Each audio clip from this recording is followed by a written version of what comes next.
ছেলে? এই দেখো ওই বাড়িটা করতেছে এই রাস্তায় বসে আছে। একা বসে আছে? হ্যাঁ। মার ভালো করে মার। চর মার, চর মার। গালে না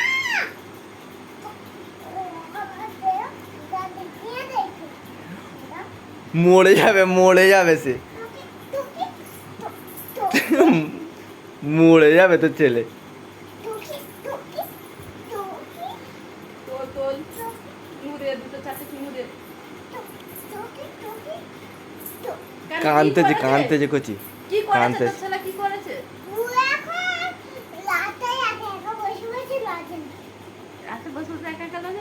ওই বাড়ি খুঁজেছি খাবার কাটতে পাইনি দেখেন দে রাতে গেলে কি একা একা বসেছি খাচ্ছি। ওই তোর ছেলে? হ্যাঁ। ছেলেটাকে তোল, অনেকক্ষণ কাঁদতেছে। কাটু তুলুন ওকে মেরে মেরেই মেরে ফেলবে।